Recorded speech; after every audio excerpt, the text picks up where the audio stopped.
मला खूप सारे प्रश्न येतात नवीन उद्योजकांचे किंवा स्टार्टअप फाउंडर्सचे, जेव्हा ते नवीन त्यांचा बिझनेस चालू करत असतात. आणि सुरुवात होते लोगो पासून, की नाव काय ठेवायचं, लोगो कसा असला पाहिजे, आयडेंटिटी काय, ब्रँड कलर्स काय. या सगळ्या गोष्टी एका लेवलपर्यंत इम्पॉर्टंट आहेत.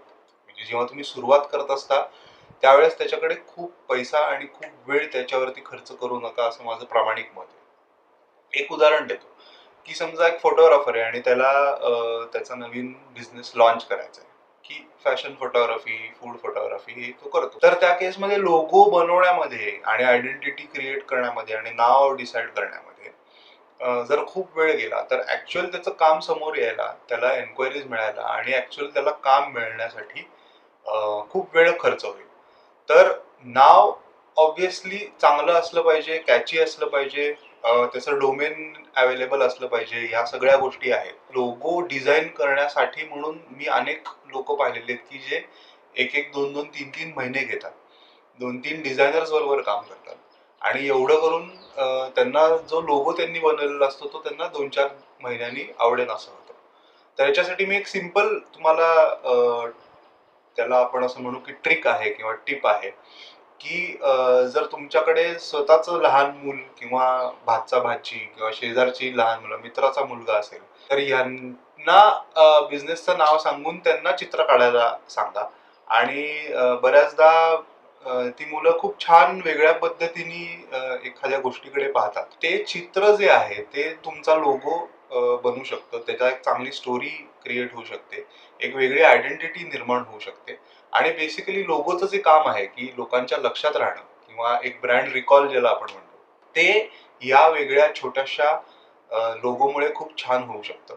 पण लोगो डिझाईन करत असताना एक गोष्ट तुम्ही लक्षात ठेवा, जेव्हा तुम्ही डिझायनर बरोबर काम करताय किंवा एखादा फ्रीलान्स डिझायनर असेल किंवा छोटी एजन्सी असेल, तर त्यांना तुमच्या रिक्वायरमेंट्स परफेक्टली सांगा, जेणेकरून रिव्हिजन खूप काळ होणार नाही.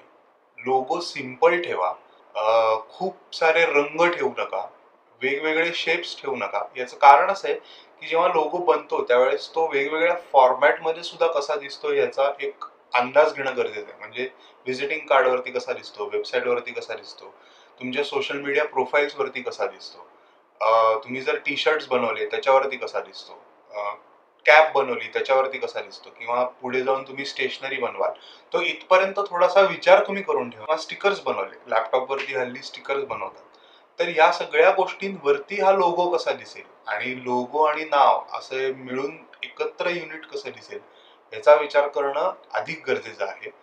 त्यामुळे माझा सल्ला असा असेल की पटकन लोगो तयार करा, फार वेळ घालवू नका.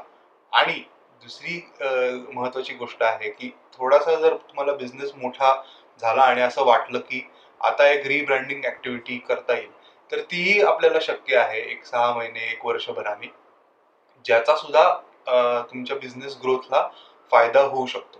त्यामुळे आत्ता या क्षणी लोगोवरती आणि नावावरती खूप वेळ आणि पैसे खर्च करू नका. अवेलेबल डोमेन जे आहे ते घेऊन टाका. महत्वाची गोष्ट आत्ता आहे ती म्हणजे काम सुरू करणे आणि नवीन काम मिळवणे. धन्यवाद.